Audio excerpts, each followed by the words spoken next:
Katuh, saya Al-Muhsin Muhammad Noor dan ini berita utama 11 Rabiul Awal. Kebenaran rapatkan saf ketika solat berjemaah dibincang.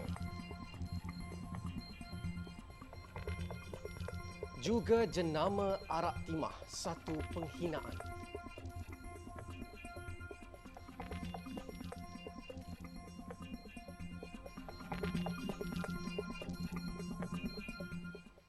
Kebenaran untuk solat berjemaah dengan susunan saf yang rapat di masjid dan surau akan dibincang Rabu ini.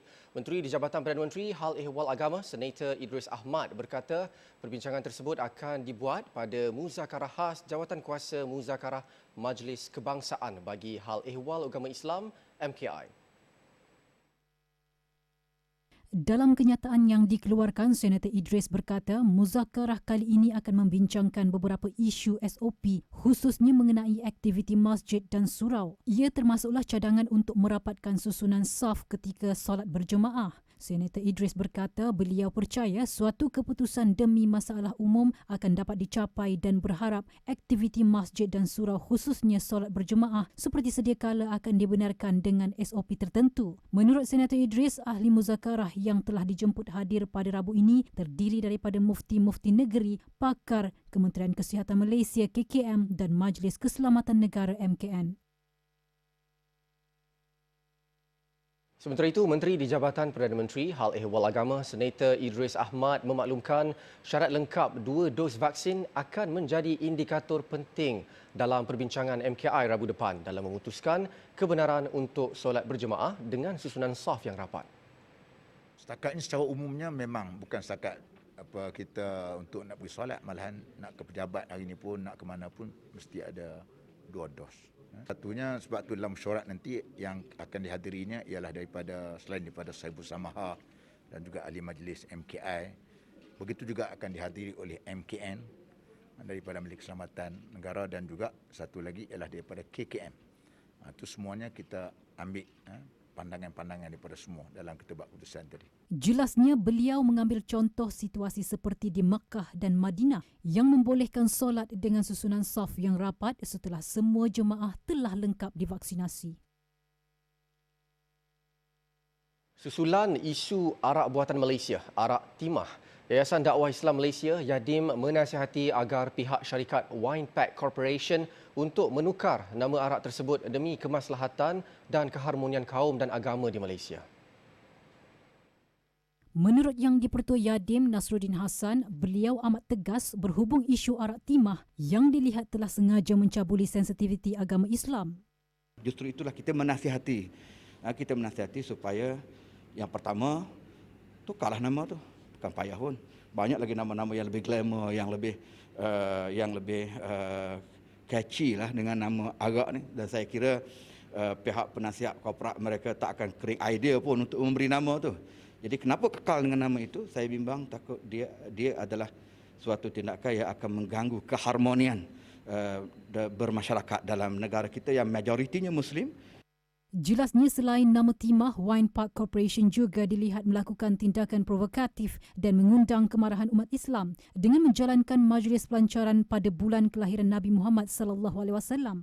Dalam pada itu, Yadim amat bersetuju dengan tindakan Menteri di Jabatan Perdana Menteri Hal Ehwal Agama, Senator Idris Ahmad untuk melaporkan kepada kementerian terlibat agar tindakan sewajarnya dapat diambil. Sebagai sebuah badan dakwah, Yadim juga akan menggunakan pendekatan untuk memberi kesedaran terhadap isu tersebut selain menggerakkan rakan-rakan daripada pertubuhan bukan kerajaan NGO bagi menyatakan penolakan terhadap arak yang dianggap najis dalam Islam. Penggunaan nama timah pada jenama arak dianggap umat Islam sebagai satu penghinaan yang tidak seharusnya berlaku. Mufti Pulau Pinang, Datuk Seri Dr. Wan Salim Wan Muhammad Noor berkata, bagi masyarakat Melayu, timah adalah singkatan daripada Fatimah, iaitu nama puteri Nabi Muhammad SAW yang amat dihormati umat Islam. Tegas Datuk Seri Dr. Wan Salim Wan Muhammad Noor, pihaknya amat kecewa dengan berita arak buatan Malaysia itu menggunakan nama timah. Katanya pengeluar seharusnya peka dengan sensitiviti umat Islam di negara ini. Oleh itu, beliau meminta kerajaan mengarahkan syarikat arak tersebut supaya menukar nama beserta gambar yang tidak menimbulkan sensitiviti umat Islam. Pihaknya juga kesal dengan paparan imej di botol minuman tersebut seolah-olah seorang lelaki berkopiah dan berjanggut. Datuk Seri Dr. Wan Salim berharap isu arak timah ini akan dibantah semua pemimpin Islam di Malaysia. Tarikh pengundian pilihan raya negeri PRN Melaka ditetapkan pada 20 November 2021. Pengerusi Suruhanjaya Pilihan Raya SPR Datuk Abdul Ghani Saleh berkata tarikh penamaan calon pula ditetapkan pada 8 November manakala tarikh pengundian awal 16 November. SPR telah menetapkan beberapa tarikh penting bagi PRU Melaka ke-15 seperti berikut. Tarikh keluar writ 18 Oktober 2021 hari Isnin. Tarikh penamaan calon 8 November 2021 hari Isnin. Tarikh mengundi awal 16 November 2021 Selasa. Tarikh mengundi 20 November 2021 hari Sabtu. Beliau berkata demikian dalam sidang media PRN Melaka di Bandar Hilir Melaka hari ini. Dalam sidang media itu, beliau berkata 217 pusat mengundi akan dibuka membabitkan 1,109 saluran undi. Pusat mengundi awal pula akan dibuka di 31 lokasi. Dewan Undangan Negeri Dun Melaka dibubarkan pada Oktober lalu selepas 4 ahli Dun menarik sokongan terhadap Kerajaan Melaka di bawah pentadbiran Ketua Menterinya Datuk Seri Sulaiman Mat Ali. Sementara itu, SPR akan memperhalusi beberapa kaedah bagi mengurangkan kesesakan pada hari pengundian PRN Melaka. Pengerusinya, Datuk Abdul Ghani Saleh berkata SOP ketat akan dilaksanakan pihaknya sepanjang tempoh PRN Melaka bagi memastikan kes COVID-19 tidak melonjak naik.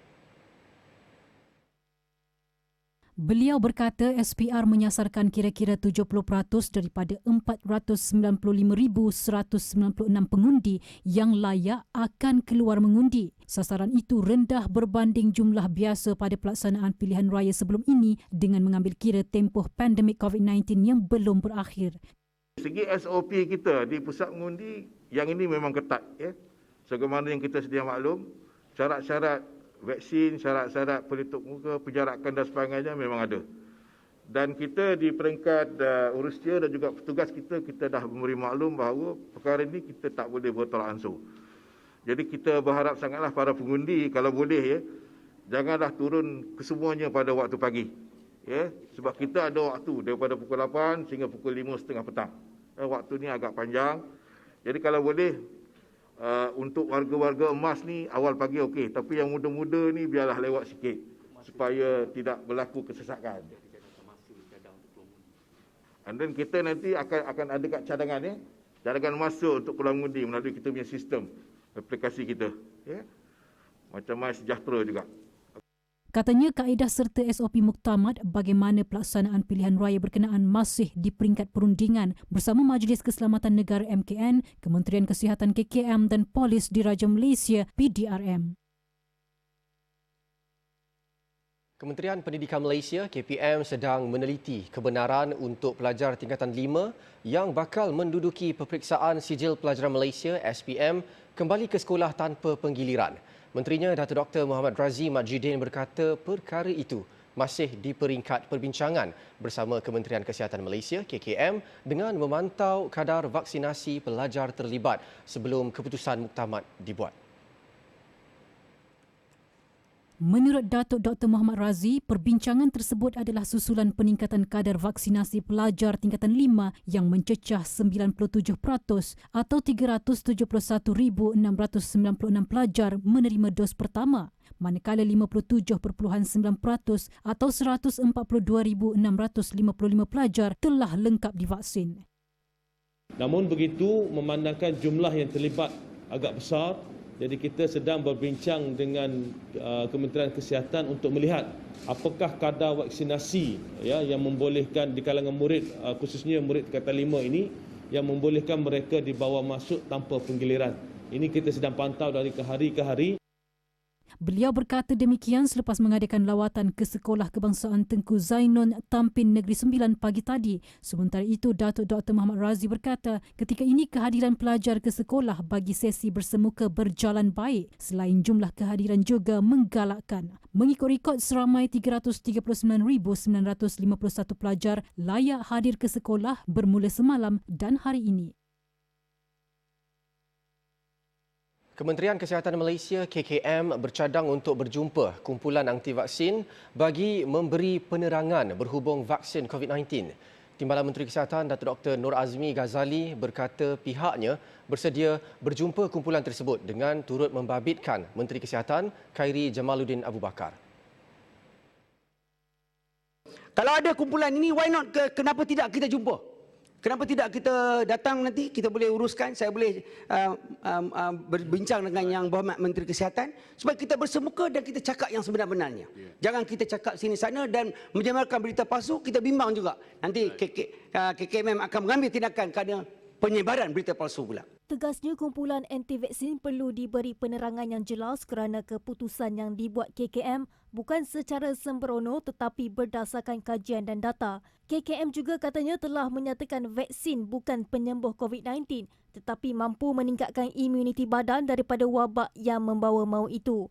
Beliau berkata demikian di sidang Dewan Negara ketika menjawab soalan tambahan Senator Dr. Wan Martina Wan Yusof berhubung tindakan anti-vaksin menggunakan data COVID Now untuk mempengaruhi mereka yang belum divaksin.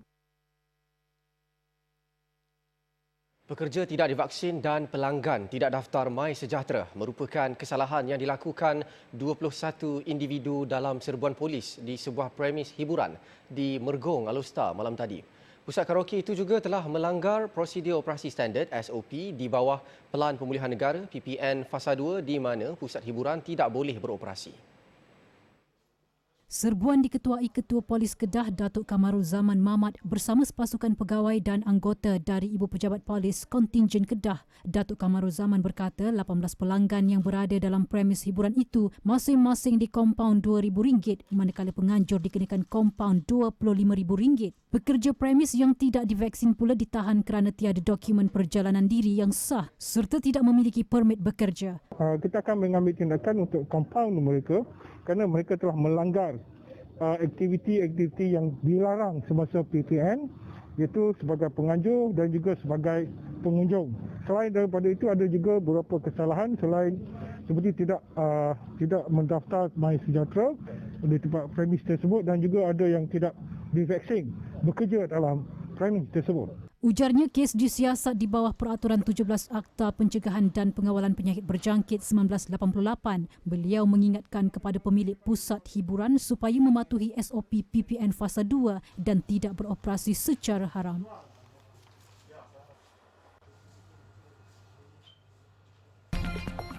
Beri tumpuan sama rata.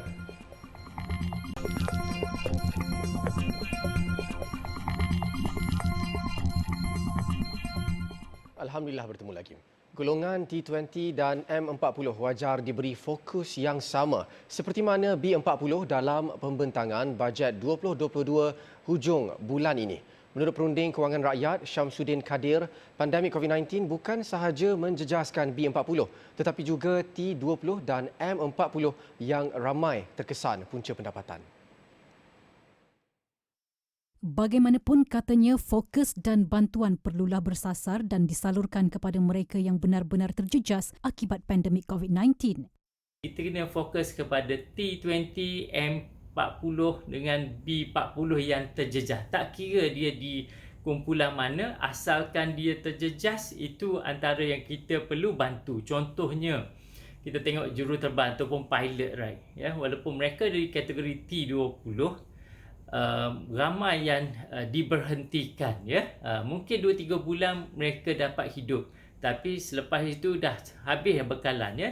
Selain itu, dalam pembentangan bajet 2022, beliau mencadangkan kerajaan melaksanakan bantuan berupa kad baucer yang akan mewujudkan situasi menang-menang antara pembeli dan peniaga. Jadi golongan ini yang perlu kerajaan bantu, cuma bantu mestilah bersasar Dan yang kedua, betul-betul kita bagi contohnya, kita bagi kad voucher untuk pembelian di kedai-kedai sebab kita nak bantu dua. Nak bantu rakyat yang ditimpa masalah ataupun kehilangan sumber pendapatan, dan pada masa sama kita nak memulih industri kecil dan sederhana. Contohnya kedai runcit. So mana kedai runcit tertentu mungkin boleh memohon untuk mendapatkan kuota subsidi, dan rakyat-rakyat yang layak mungkin dengan menunjukkan IC dan sebagainya, mereka boleh mendapat barangan yang telah ditetapkan, contohnya beras, gula, telur, supaya kalau kita bagi duit takut ia disalahgunakan. Tambah Syamsuddin, moratorium juga antara inisiatif proses pemulihan pendapatan yang perlu diteruskan namun hanya kepada yang layak. Belanjawan kali ini juga katanya perlu memberi fokus terhadap nilai mata wang negara kerana ia mampu menambah kuasa beli pengguna, seterusnya merancakkan ekonomi. Beliau juga berharap cukai pendapatan dan cukai korporat dapat dikurangkan sekaligus dapat menyaksikan lonjakan terhadap pendapatan boleh guna. Sementara itu, rata-rata orang awam yang ditemui mempunyai harapan tersendiri terhadap belanjawan yang akan dibentangkan tidak lama lagi. Bagi peniaga, selain bantuan kewangan, mereka berharap kerajaan dapat memudahkan urusan peniaga untuk memiliki tapak dan lesen perniagaan. Saya harap kerajaan dapat menyediakan tapak untuk peniaga kecil macam saya ni untuk berniaga. Bukan setakat bantuan kewangan macam tu. Kita boleh cari duit, cuma bagi tapak je kita orang. Bantunya macam lesen kira tetap lah. Tak mau lesen sementara lah. Macam bantuan tu naiklah sikit. Bagi anak-anak yang ramai lah, macam Umi ni, 8 orang anak. Bujang masih belum 2 bujang kerja pun tak tentu. Sekejap berhenti, kejap kerja. Buat pemandu teksi pula, selain bantuan kewangan secara one-off, mereka amat berharap akan ada bantuan lain daripada kerajaan yang boleh digunakan untuk jangka masa panjang. One-off tu memang tak boleh lah kan, pasal 500 one-off kan. Kerana ialah pendapatan teksi memang kita memang tak mencukupi lah 500. Dulu kita dapat bantuan tayar untuk 4 biji tayar kan untuk teksi. Dapat kalau boleh diteruskan balik yang tayar tu. Sebab tak ada pelancong masuk kan masa ni. So dia orang semua beralih ke kawasan kita orang di Bangsa ni lah. Saya ni memang dah 12 tahun dekat Bangsa. Jadi persaingan dan memang muka-muka baru ramai dekat sini. Jadi saya harap, saya tak tahu nak cakap apa lah, tapi semoga kerajaan bolehlah buat sesuatu yang boleh membantu kita lagi kan. Pemberian geran khas kepada usahawan kecil dan sederhana antara yang diharap akan dibentangkan kerajaan dalam bajet 2022. Penasihat Dewan Perniagaan Antarabangsa Kuala Lumpur, Datuk Sharifuddin Musa, berkata pemberian geran sedikit sebanyak membantu perusahaan kecil dan sederhana PKS untuk kembali mendapat modal bagi memulakan atau meneruskan perniagaan yang terjejas akibat COVID-19. Jadi kami harap kerajaan memberi geran-geran yang bersesuaian untuk mereka semua dalam masa terdekat ini. Untuk pengetahuan semua, perlu diingat bahawa peniaga sudah berniaga dengan cara yang berbeza. Contoh antaranya orang yang mempunyai kedai. Contohnya kedai itu disewa dengan harga RM10,000 dan berniaga dalam masa tempoh 8 jam sahaja. Sudah pasti berniaga dia akan menghadapi kerugian.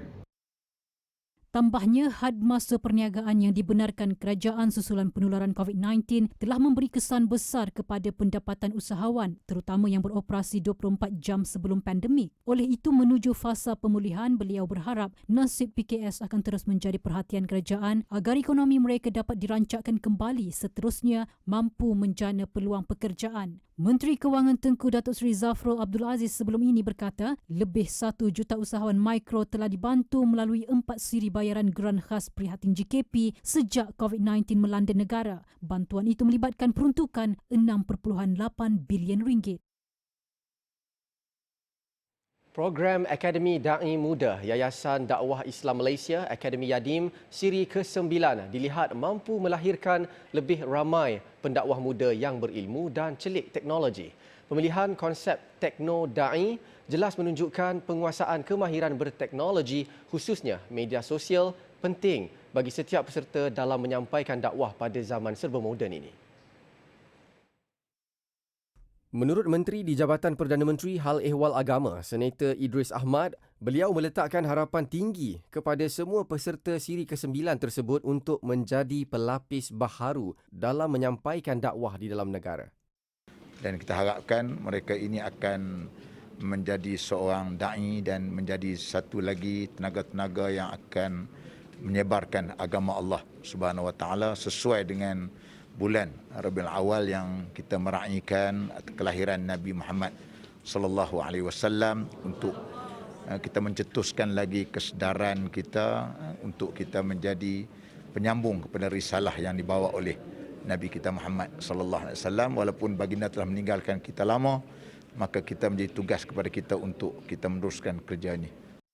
Beliau berkata demikian kepada media selepas merasmikan Majlis Pelancaran Akademi Da'i Muda Yadim 2021 di Institut Latihan Dakwah Yadim Hulu Langat, Selangor siang tadi. Sementara itu, Yang di-Pertua Yadim, Nasruddin Hassan, amat menitik beratkan kualiti para peserta dengan memastikan mereka sudah bersiap sedia dari segi rohani dan jasmani agar tidak terpalit dengan sebarang perbuatan negatif yang secara langsung akan memburukkan imej seorang da'i. Di sini kita bukan hanya sekadar mengajar tentang skill dakwah, tetapi semua perkara yang berkait dengan jati diri, kekuatan dalaman dan seterusnya sampai ke peringkat da'i itu mampu untuk menyesuaikan diri dengan zaman teknologi yang ada pada hari ini. Sebab itu kita guna terma Tekno Da'i, melahirkan Tekno Da'i untuk melestarikan gerakan dakwah.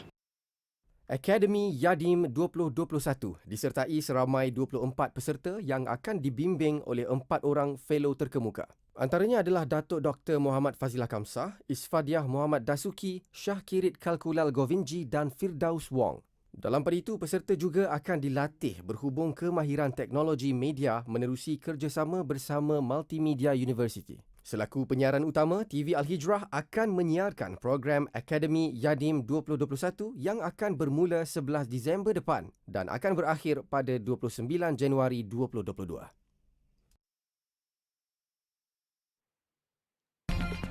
Amerika Syarikat buka semula konsulat di Baitul Maqdis. Alhamdulillah bertemu lagi. Paluan gendang dan alunan zikir berkumandang sempena sambutan Maulid Rasul di Masjid An-Nuri, Mosul, Iraq. Masjid bersejarah itu dibaik pulih setelah rosak teruk dibom militan Daesh pada 2017.